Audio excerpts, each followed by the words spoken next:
Namo tassa bhagavato arahato samma sambuddhassa. My homage to the Blessed One, the Worthy One, the Supremely Enlightened One. Sadhu, sadhu, sadhu. Let's pay our respect to our teacher, Pinat Lokuswamin Hanse also. Sadhu, sadhu, sadhu. Okay. We are in middle of learning the Satipaṭṭhāna Sutta, or the four foundations of mindfulness. So, can you all take a moment and share your experience on posture, how you felt, and whether you're able to do and not able to do? So then we know that we all, because this shouldn't be just a learning, this should be both learning and practice. I try to. So I was trying to combine it with my weekly walks in the park. So it's not like a slow walk. It's not like a walking meditation, but I kind of walk faster. But I was trying to focus on my movement, on my steps. Like when I'm moving, I'm not sure if Buddha would approve my experiments, but that's what I was trying to do. Yeah, it's not about slow down. Slow down will happen naturally. It's all about being mindful of our posture. So it's not like intentionally making ourselves to a robot. So whatever the body posture change in our body, we are being aware of that. Why we need to anchor our attention there. Then we know that we are um, using a body, that body does not have that I is a conditioned one, to keep that knowledge or improve that knowledge or improve that wisdom. We need the paying attention to body. So what you are doing is right, and appreciate your dedication to practice walking meditation. Okay. So I looked up walking meditation a while ago, and it's connecting it with breathing in and breathing out when my foot hits the ground, and then breathing in and breathing out that way, and also with a thought um, as I'm breathing in, and uh, so for example, breathing in perhaps something that's bothering me, and breathing out, breathing it out, or just simply breathing in pain, breathing out peace, or uh, sometimes just yes, yes, yes, yes. It doesn't have to be, you know, it's one of the things I like about it, but because it's so connected to both the the posture, but also uh, the meditation aspect of it. Okay. And I walk my dog every day, so I get to do it at least in the morning. Mm-hmm. So maybe that your connection happening with the breath, because you used to meditate on your breath a lot. And so when we being mindful of the body, so you can when you're fully focused your body posture, so you don't want to pay your attention to breath, so your attention to your body is itself enough. But it's let's keep on practicing. In my regular practice, I was focusing more on, I try to do some mindful walking and focusing on posture. Uh, but I was noticing it more so in my sitting practices too, because sometimes I focus on my breath and I don't focus enough on my posture, and sometimes it can be kind of relaxed, and especially if I'm at home, I'll fall asleep. So, um, yeah, it was something that trying to practice more and Yeah. noticing that it does make an effect on Yeah. how much I get out of practice. Yeah, so we have to remember that the benefit should be like that the changing water to oil, right? Can you remember that example? That pouring water has kind of its own way, but when we pour oil, so it has its own steadiness, like elegant move. So likewise, so it change our body movements, and that's what naturally happens when we being mindful to our body. Well, like I told you on Saturday, I've spent a lot of time thinking about my posture because I found out that I need a hip replacement. And so sitting for extended periods of time, standing for extended periods of time, about 29 years ago, I was in a bad automobile accident and it's finally catching up with me. So actually trying to meditate so I don't focus on my posture and I don't focus on pain, and try to use meditation as a means, because it's going to be a little bit longer before I end up actually being able to go ahead and have hip replacement procedure. So I'm trying to really focus my mind on creating a space between that pain and just being able to be present and not be with that pain, and also kind of studying it too a little bit, like, oh, this is fascinating in a way that I don't think I ever would have in the past. So, oh, okay, all right, well, that's interesting. So yeah, it's actually been really good, but maybe the opposite of meditating on my posture. Right. So the thing is, when we have pain, especially, so being mindful of posture in the beginning, we feel like, oh, this is something I can do. That's sort of a feeling we receive. Why it's a kind of a difficult thing. But don't worry and keep doing that. I can assure that that pain will go to background and you will experience the serenity. It's all about being mindful because. We all have our neurosystem that's fuse when it's really hard to maintain tolerate the pain. It will go to background like so the thing is, when we get a pain, our thought patterns, the vitarka or the narrations are rising, and the next time when we feel that pain, we comes with that what our mind narrations generated. It's like this: when you see someone for the first time, you see that person as a new person, and when you felt angry towards that person, the next time you don't see a new person, you add that our mind see that person through our point of view. He is a bad person. So likewise, so that's why being mindful of the posture help us to overcome from that.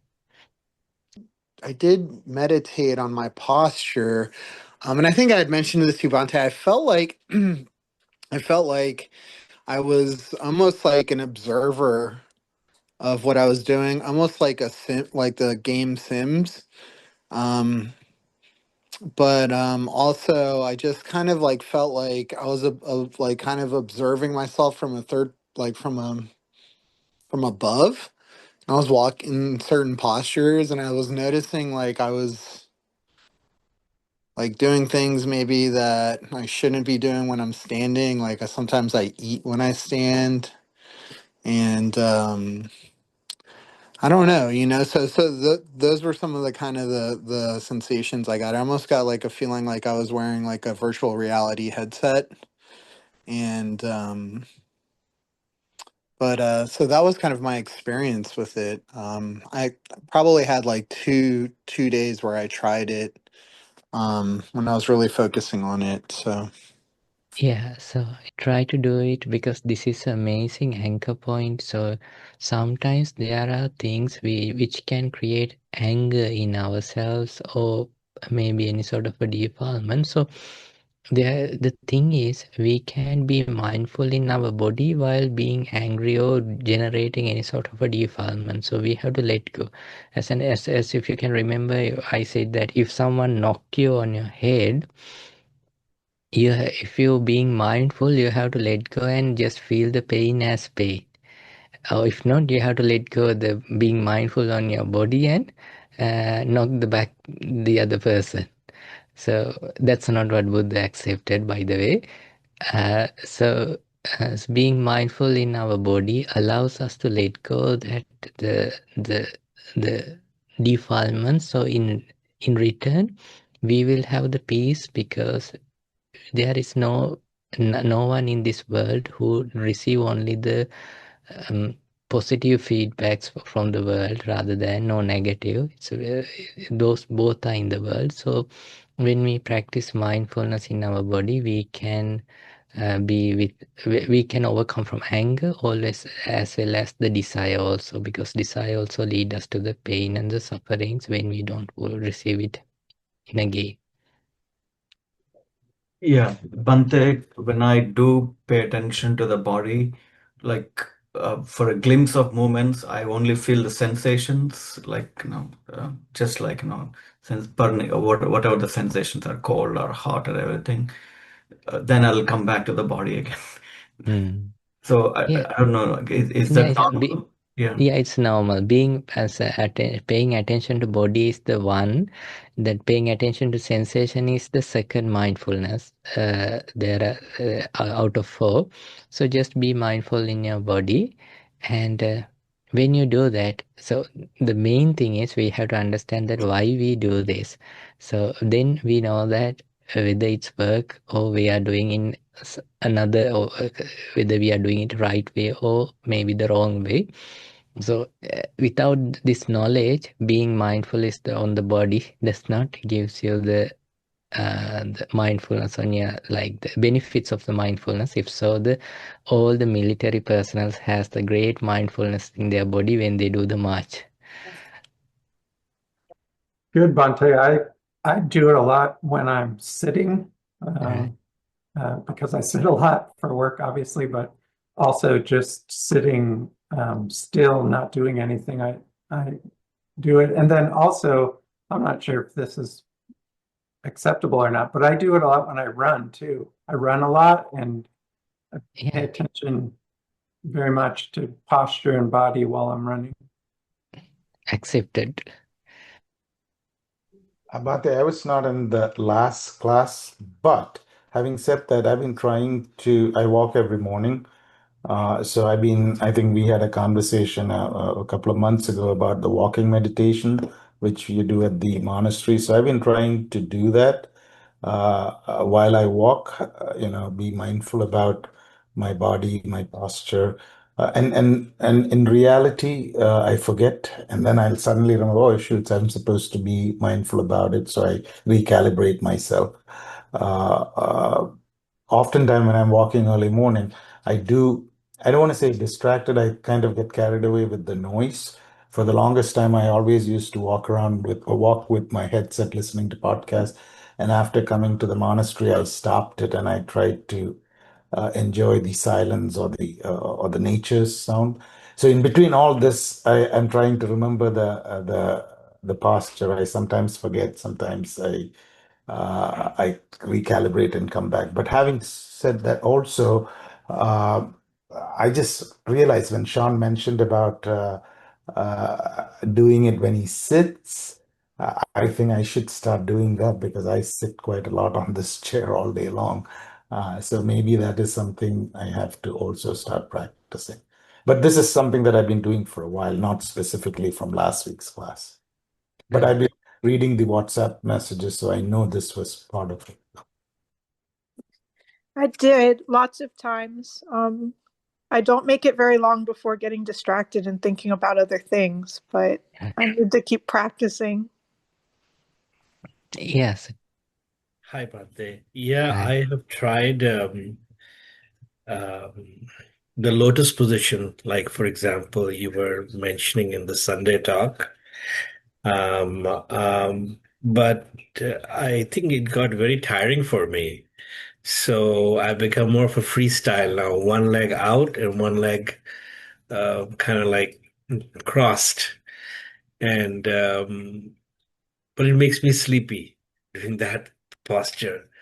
I think more if I keep my legs straight, both of them, while sitting down, that could be another way to try another a posture.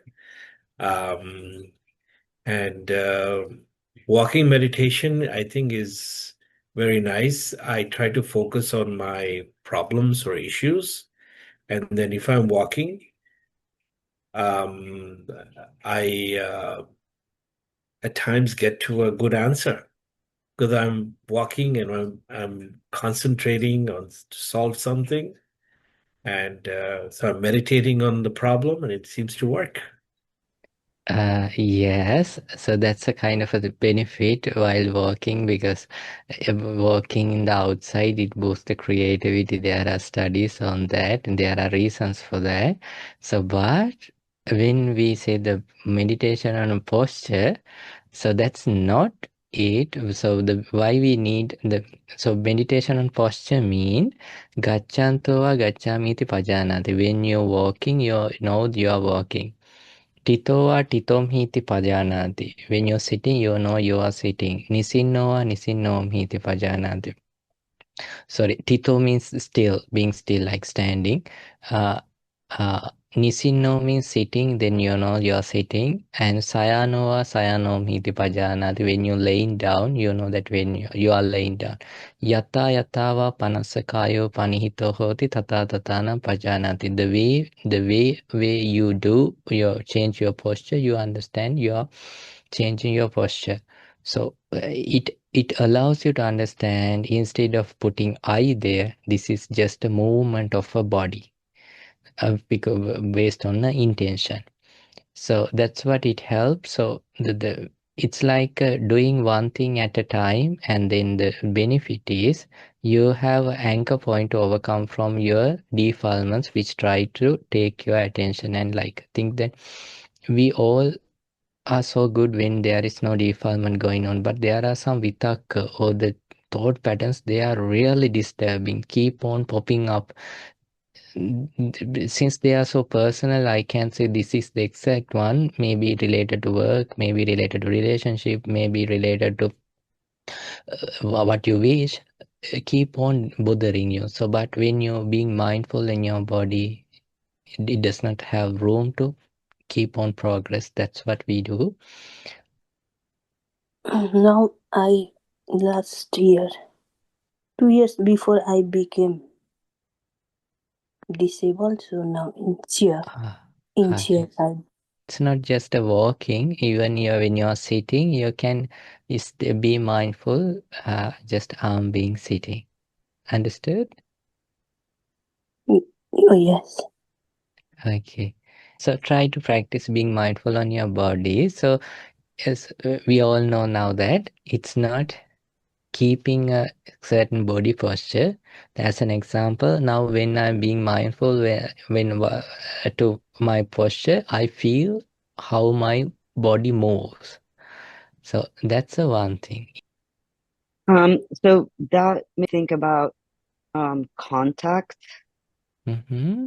and grounding, or like the contact between my body and literally the surface. Whether I'm standing or walking, if it's the bottom of my feet and the ground, or my bottom and the chair and the back of my back and the chair, and that I find very helpful when I am being intentional about, well, when I'm being mindful, when I'm actually sitting to meditate, that I find that. So I don't know if that's what you're referring to. I don't know if that's the No. type of thing that you're talking about when you say like Being aware of your body. Yeah, so actually, Diego, so now you are doing is being mindful on the body sensations. So that's also a good meditation. That's why you get the benefit. So being mindful on the body posture means when you move your body or when you're sitting, just being aware how your body is there. Like, uh, so, like, now when I'm talking, when I being mindful, I feel how my hands are moving. But if I do not mindful in my body while speaking, my focus to what I'm thinking, so then I may not know that how my hand was moving. So actually this is a meditation. We can be mindful, but when we do something else, this not work. So today we are gonna learn how we be mindful when we do something, because think that you are driving and you are being mindful of your body, and you will end up being falling to accident.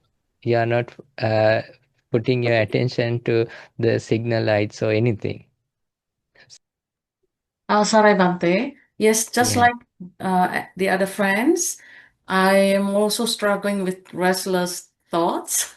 So I was trying to combine the posture and the sampajanya, the fully aware meditation.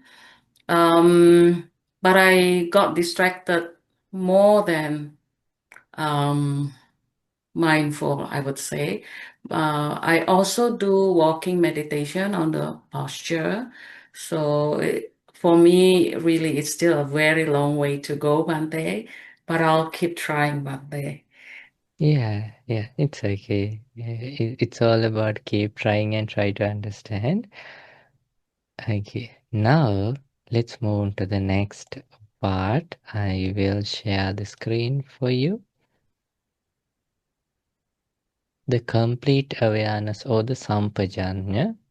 So sampajanya means so punacha param bhikkhave bhikkhu abhikkante patikkante sampajanakari hoti, which means saying another meditation, bhikkhave bhikkhu monks, abhikkante patikkante, when you go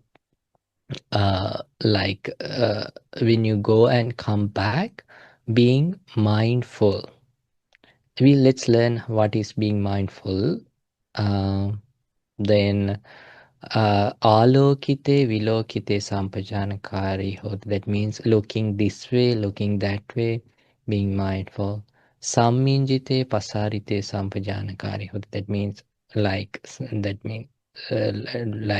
squeezing muscle, any sort of activity, like releasing muscle, any sort of activity. Likewise, that means when moving your body, being mindful.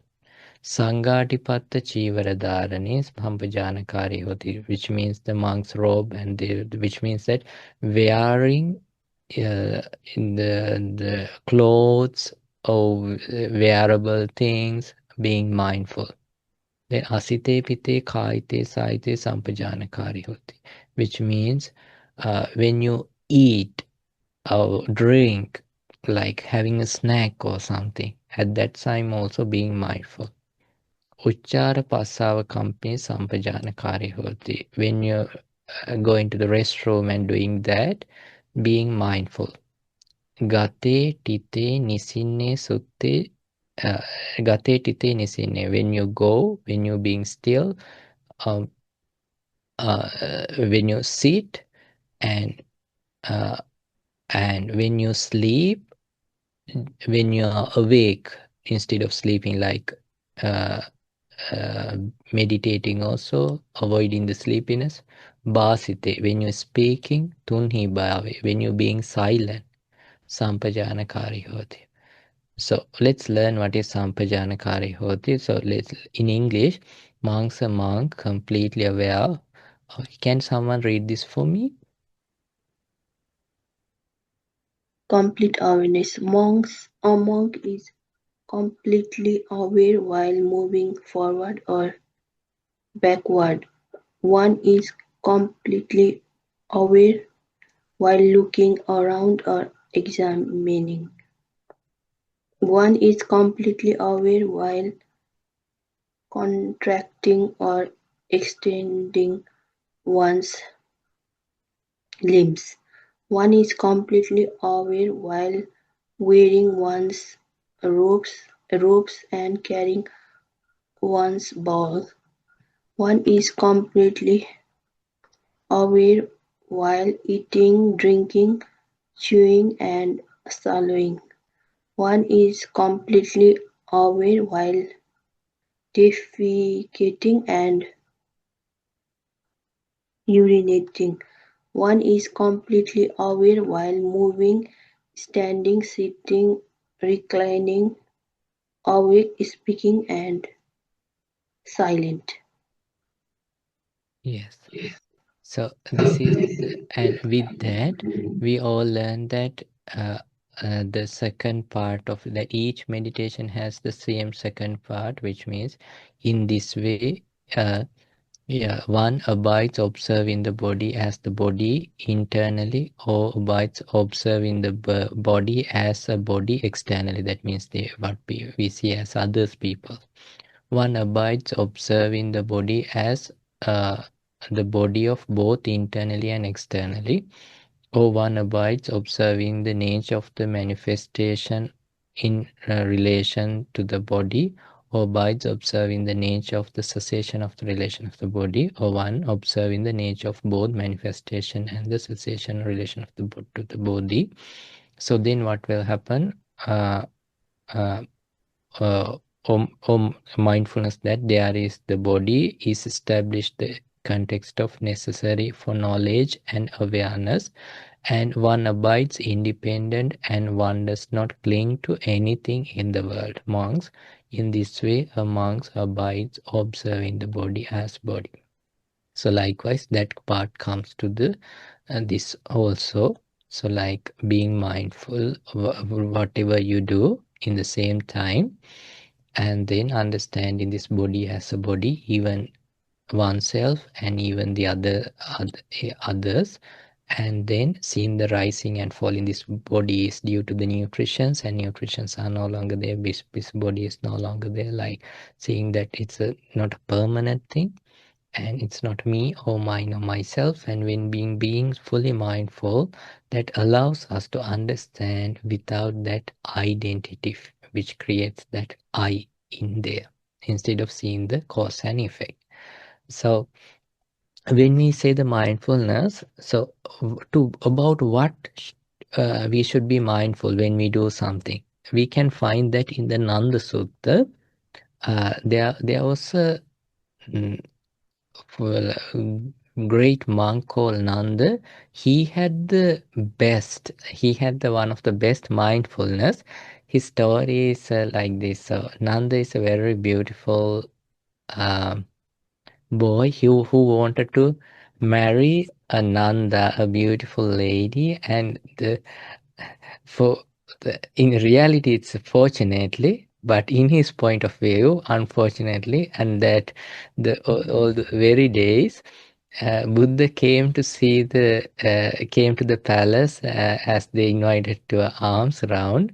So after a while going back, Buddha gave his bowl to Nanda and didn't say anything. With the respect. So Nanda can't ask, "Hey Buddha, can you take this back?" So he's going along with the Buddha back to the monastery. So while he's going by, the Nanda, the lady, she was about to marry the Nanda, knew that this won't be a good thing. So while she's with that beautiful dress and the hair, said that, "Please come back." So it hit in his heart hard. So but he's a close relation of Buddha, and Buddha wanted to teach him the reality of the life. So Buddha is someone who teach the reality. If that person is meritorious, he doesn't think twice if that person is a wise, good person and is ready to pay the attention. So after coming to the monastery, so while receiving the bowl back, and the bowl means not the bowl means where eat, we used to eat like a plate thing, asked, don't you like to become a monk? So Nanda didn't say no. He said, with the respect towards Buddha. Okay.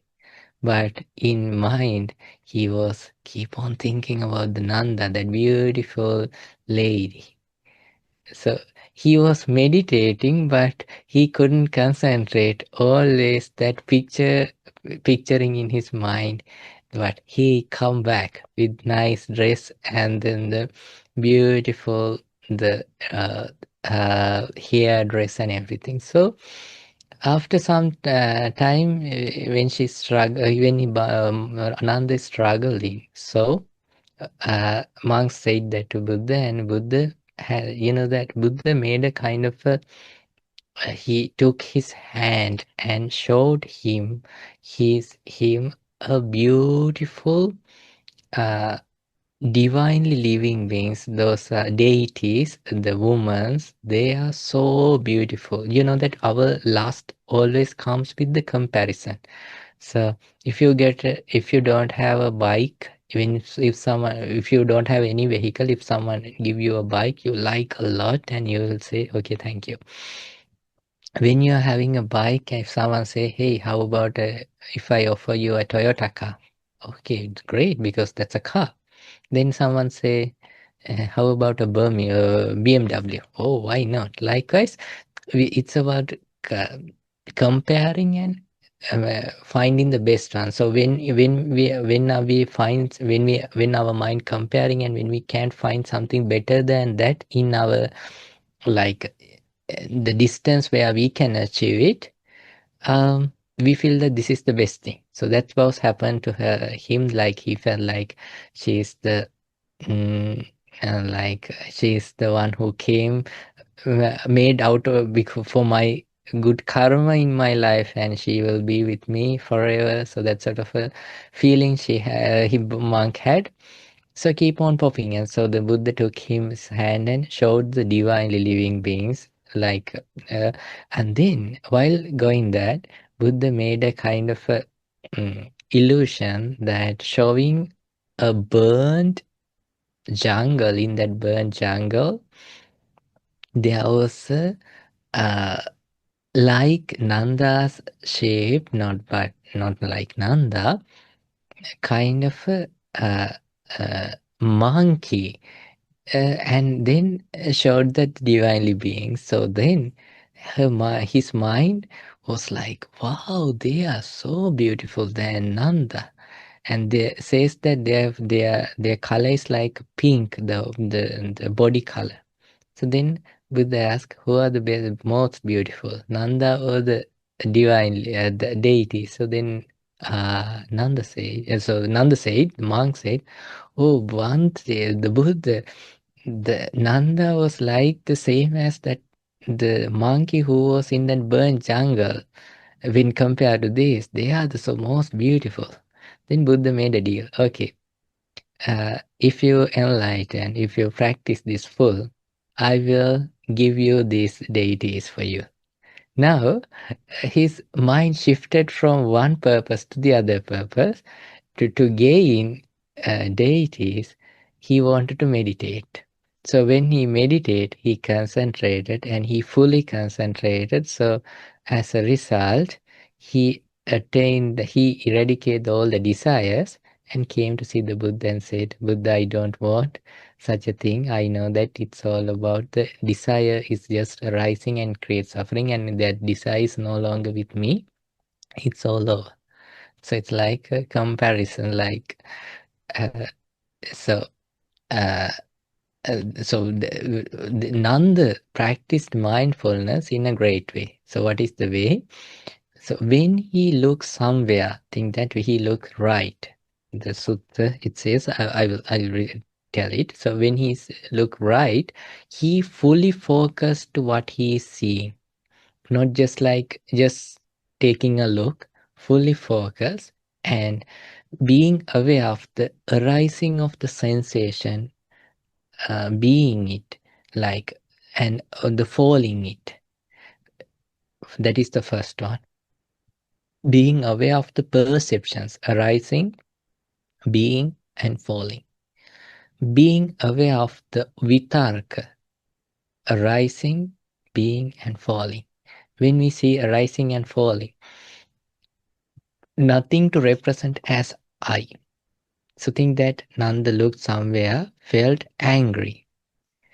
Unpleasant experience arised, being for some time, falling. So there is nothing to represent as me or mine or myself. Perception arises. Oh, he's a very bad person. Perception arises, being for some time, falling. When he sees that, nothing to frame as me or mine or myself. The vitarka, angry thoughts, rising, being and falling. When he sees everything, his mindfulness allows him to reduce or eradicate the jiva. So that is the mindfulness. So if you are not doing something, you can be mindful in your body posture. But if you do something, those things are mentioned what monks usually do. But as a lay person, you have to drive, you have to work and everything. You can be mindful to see sensations, feelings arising, being, falling, perceptions arising, being, falling. Vitarka or the narrations, that my narrations arising, being, falling. So if falling means falling for forever, if we see it falling for forever, there is nothing to represent in there. So that's an amazing thing.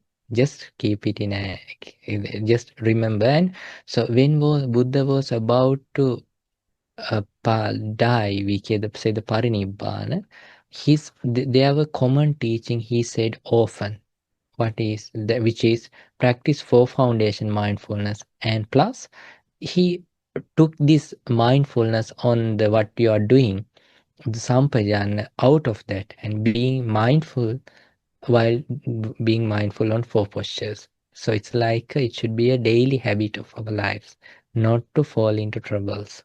That's what it says. Right. Do you have any questions on that?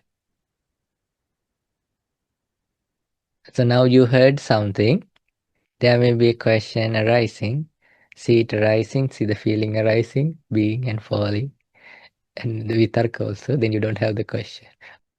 Yeah, I have a question. So how would you combine, if you're mindful of your posture and you're sitting in front of your computer, you cannot put your mind in a project. So what would be a solution for that?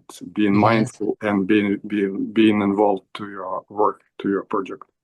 Yeah, that's what we just learned. Forget about body posture. Be mindful on your project. Right. When you are being mindful on your project, we think that you are writing a code, think that you are a software engineer and you are writing a code and it worked and then it's okay. Suddenly it didn't work and you feel angry. You feel the anger rises, being and falling. You see the perceptions arising, being, falling. The vitarka or the mind narrations arising, being and falling. So then you don't want to hit your computer or keyboard and show your anger, because it's no longer you are no longer representing it.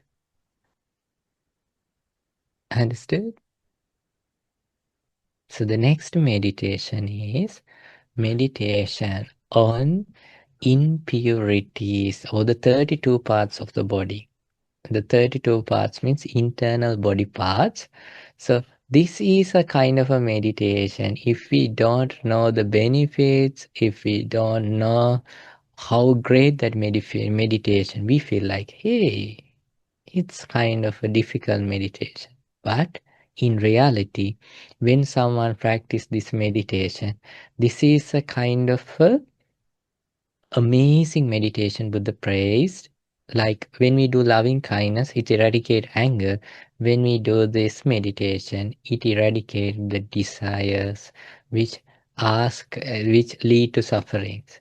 So that means being mindful in our body and like seeing our body like like what we call a bag covered from up and down, like, and someone uncovers, like untighten the tight and put hand to it and think like that bag is the thing. Buddha saying like think that there is a bag, it covered from, it tightened from the down and the bottom and the up, with full of different grains. So when there are full of different things, that there may be dal, there may be rice, there may be wheat flour or whatever. So what the person is going to do is he open it and put his hand and taking one, this is right, rice, keep it aside. Put hand and take out, this is dal, keep it aside. Likewise, and taking different grains and observing it and keeping aside. So that likewise, being mindful of the body externally, after being mindful, then we are going to be mindful body internally. So then what will happen? You know that all those defilements, that frame we create I from using this body, the main part. So when we see that this is also a conditioned things from different parts, so that that identity fall, and it allows you to see this as it is. When you see it as it is, it creates a freedom in you. Like when we see a car, it's all assembled body, body parts, like the wheels and all the things are assembled. But when we take one by one out, and there is nothing like, we can say that it's a car actually. It's like a collection of the parts.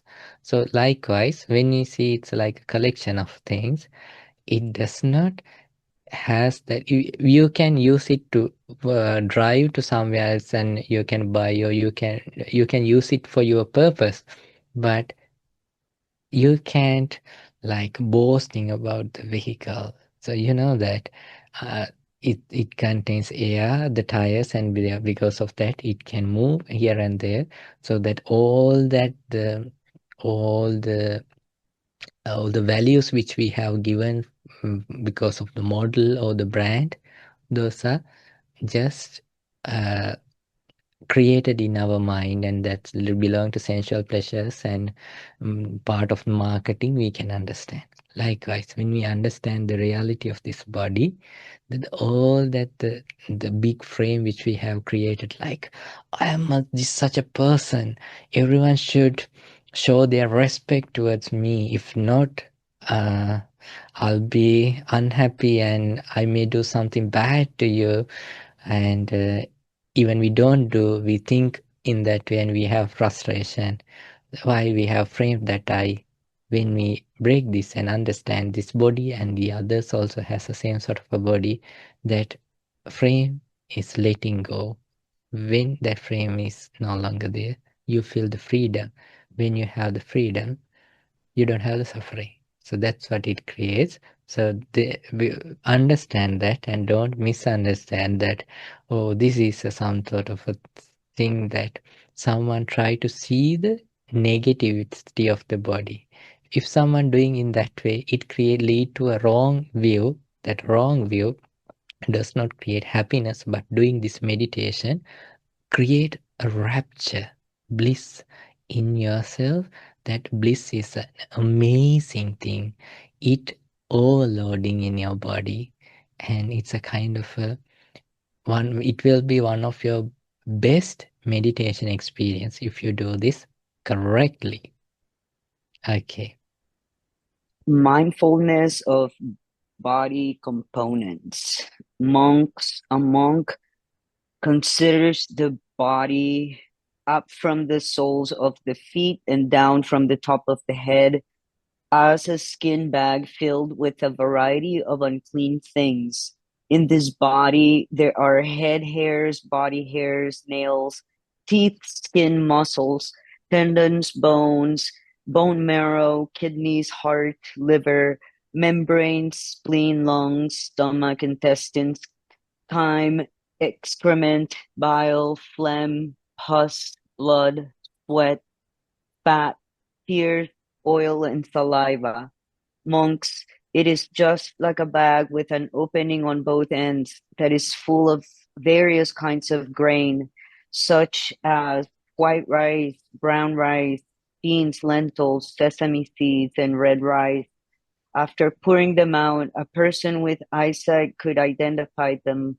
This is white rice, this is brown rice, these are beans, these are lentils, these are sesame seeds, this is red rice. Monks, in the same way, a monk considers his body. In this body, there are head hairs and saliva. In this way, one abides, observing the body as the body. Okay, thank you. So, shall we do this as a meditation? Okay, come to the best meditation posture. Now you can sit. Don't sleep. So first, be mindful of your body, the way you feel. Relax your body.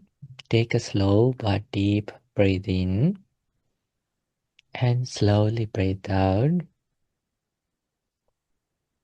to ground our mind, our attention in our body. Take slow but deep breath ins and breathe outs while paying your attention to your forehead, head and face. Take slow but deep breath ins and breathe outs. Let that breathe ins and breathe outs to relax your body.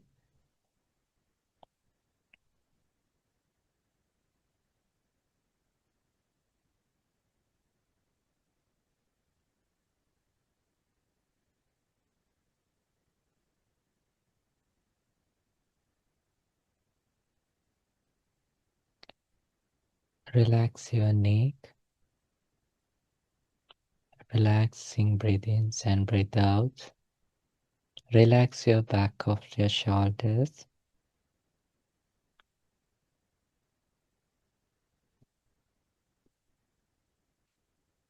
Relax your shoulders, both shoulders,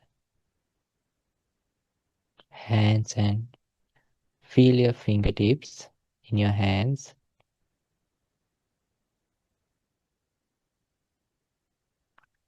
Bring a slight smile to your face.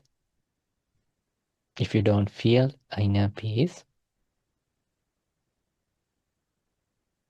chest, stomach, relaxing breath ins and breath out.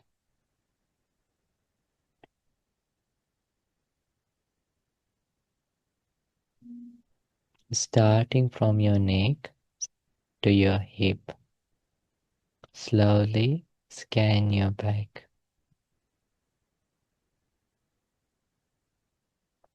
Like someone massaging your own body from your mind. Do this scanning attention, mind massaging.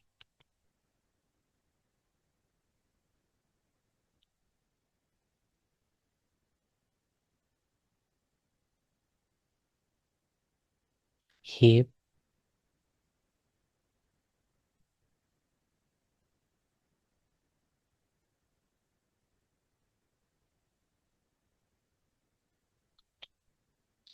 thighs,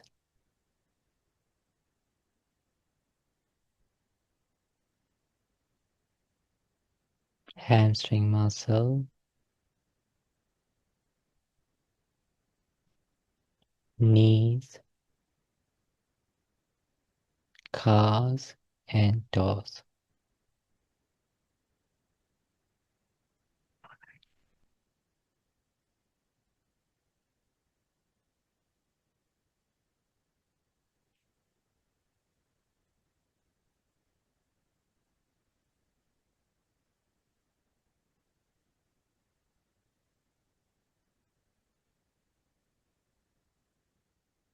Relaxing breath ins and relaxing breath out.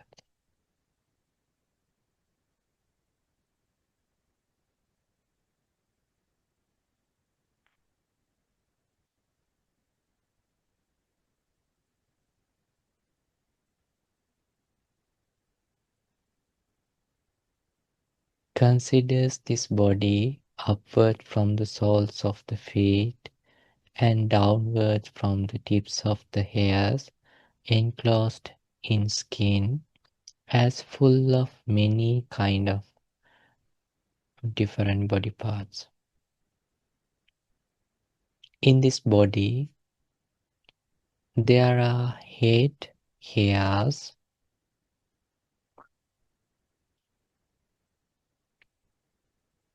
body hairs. Feel all over your body and try to feel it and understand it. You don't want to feel exactly, but just have understanding. Nails in your hands and the feet. Teeth, skin, all over the body.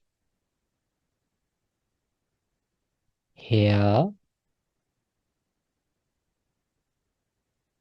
body hair,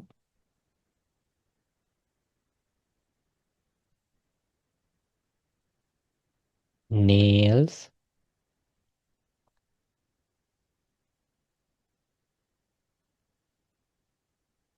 teeth,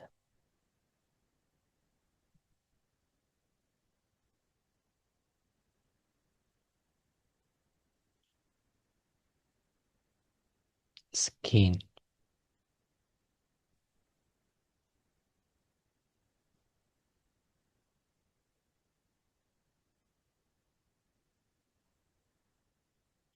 Hair, body hair,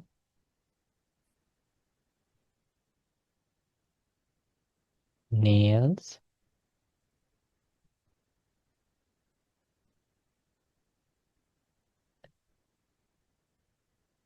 teeth, skin.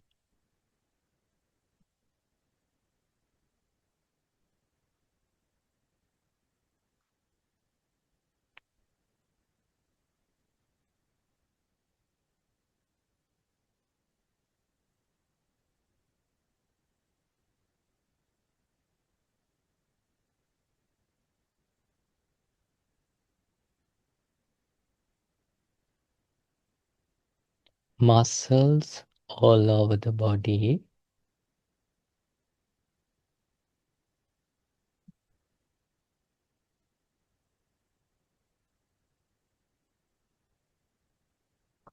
Blood vessels.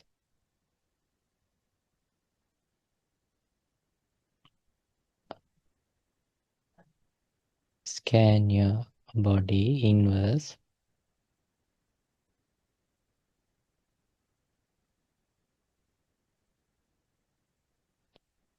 Bones,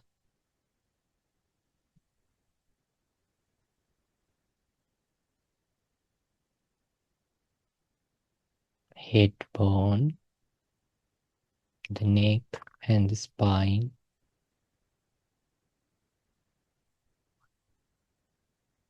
bones in the legs,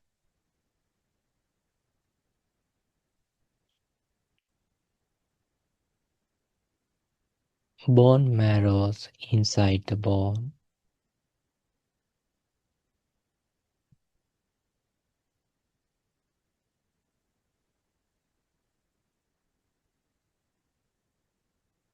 kidneys,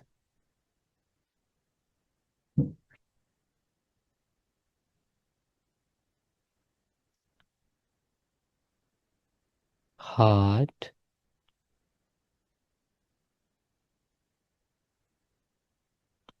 liver,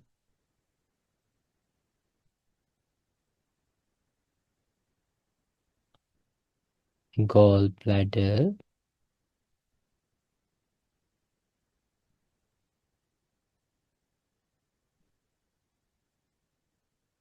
spleen,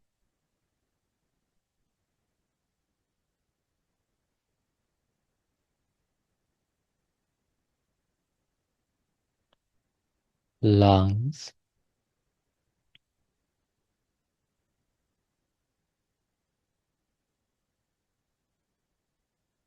small intestine,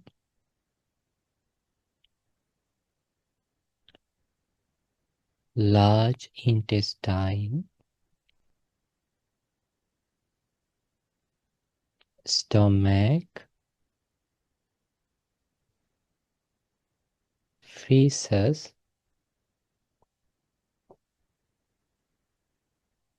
and the brain.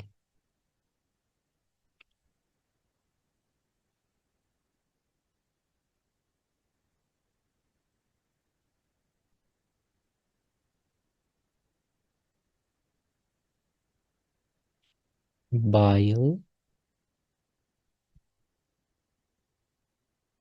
or the liquid in your stomach, phlegm,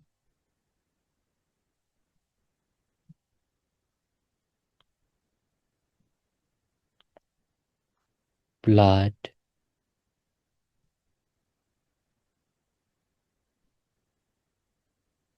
sweat,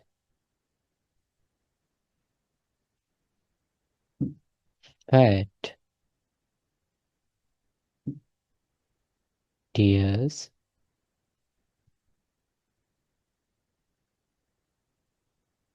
skin oil, saliva,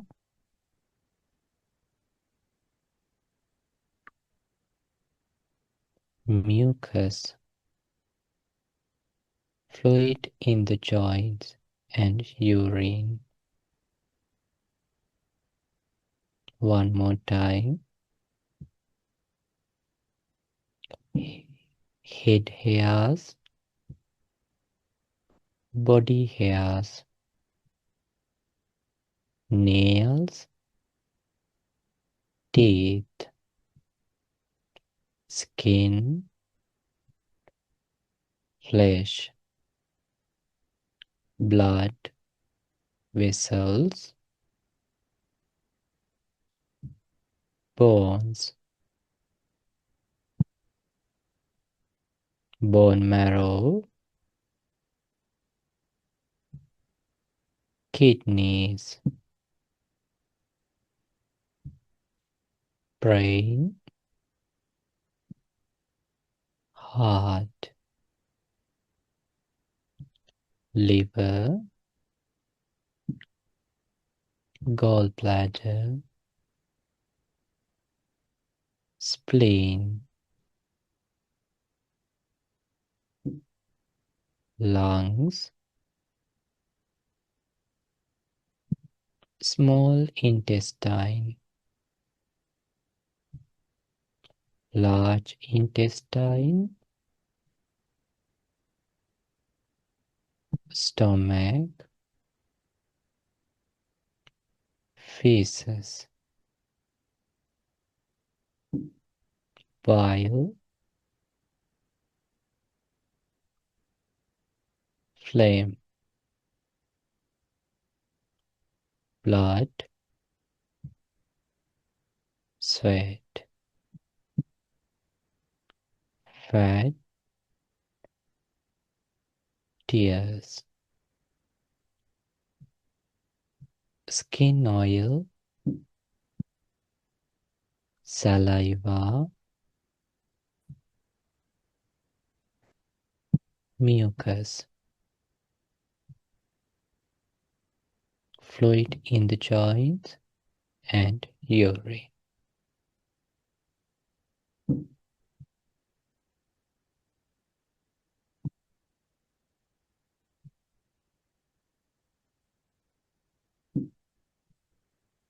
Bring your attention back to your whole body and find one word to describe your feeling of the body.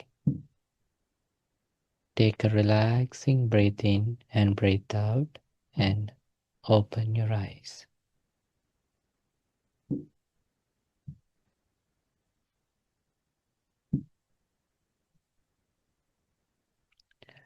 Since you may have not done this before, it may be a little difficult, but if anyone have felt inner peace without body scanning, like outer parts, like scanning head to toe, you can gain way more than inner peace and happiness scanning the internal body parts. So give it a try, and if you do this in the right way, you never ever forget me. Wow, you will say, wow, Bhante, that's an amazing practice what Buddha has taught. Okay. If you do this in a wrong way, you will say, Bhante, I feel a little disgusting. I'm sorry. I will do any other all the meditation you are saying, but not this.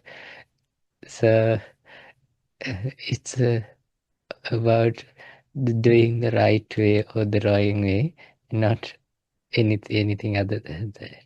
Any questions regarding this meditation?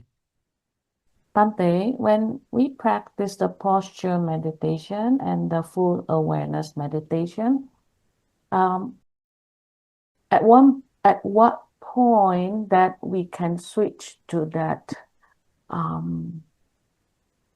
that iti ajatangwa kind the When you practice, say it again, posture meditation posture and meditation and the fully aware meditation, Bante. right, At right.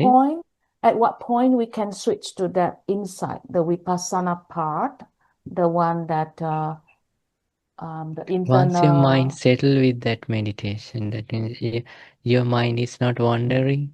When your mind wandering, if you don't have anchor to stay, and then even though you are thinking the right way, your mind may wander.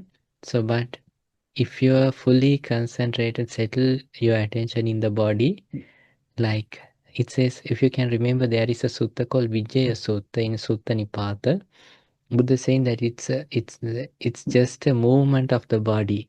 So when someone being fully aware of the body, so when someone understands that it's just a movement instead of that I-ness, then he can see that what's moving. The moving something made out of nutritions, and when there is no nutrition, it fall down. Not only this body, even the others. And it's not me or mine or myself, and then it creates kind of a freedom, and you can stay that in freedom for long, then that will give you the free give chance to understand the rising and falling, and it will lead to the cessation of all the sufferings, because suffering is not someone creating. Sufferings come from the wrong vision, wrong understanding, and not knowing of suffering as suffering, not knowing the cause for the suffering as cause for the suffering, and not knowing the cessation and the path. If you can remember, there are 4 different things to do to that. The suffering, we have to understand it as suffering, but the people, what they gonna do is they try to eradicate the suffering. But to the cause for the suffering, what we have to do is, the cause is the ego. For that, what we have to do is eradicate that. But what people do is they love and embrace the ego. I love it. I have a great desire and admire it. So, and when it comes to the cessation of suffering, that means the Nibbana, enlightenment, people wish it, may it comes to me. But for that, what we have to do is that and achieve it by practicing this path. What we have to do, yes, of course, we have to discuss, but at the end of the day, what we have to do for the path is to practice. So, so when you do it, being mindful, that's what you do get as a result. So, for your answer for that question, is when your mind is settled is still with your fully awareness or the body posture, you can do you can give attention to the understanding of the rising and falling of this body. Thank you, Bante. That's wonderful. Sadhu. Okay. Say sadhu 3 times. Sadhu, sadhu, sadhu. Now you all have to forgive me. Bhante is taking a long time to teach these sort of teachings. There is a reason, because without the proper foundation, if we just deliver this, you will ended up not practicing for forever, because I don't want to do that to you. Right. So today we all, with great respect, we learned another part of the foundation of mindfulness and accumulated many merits to our lives. Let's share all these merits with all the divinely powers and with our past relatives and with our teacher Pinat Lokoswaminas and all the monastic monks, with all of you. May you all be well, may you all be happy, may you all good wishes come true, and may you all able to understand the four noble truths in this Gautama Buddha's dispensation. Sadhu, sadhu, sadhu. Namo Buddhaya. Namo Buddhaya. Wasarai Bhante, allow us to share merit with Bhante and ask for forgiveness. Ukasa vandami bhante mayang Okay. katam punyam samina anumodi tabam. Sadhu, sadhu, Anumata. Samina katam punyam mayham tatabam. Sadhu, sadhu, Anumata. Sadhu sadhu anumodi ami. Ukasa dwaratena katam sabam achayam kamatami bhante. Come on, come on. Okasa kamami bhante, dutiyam pi okasa kamami bhante, tatiyam pi okasa kamami bhante. Sakhi hotu nibbana. Namo Buddhaya. Have a great evening.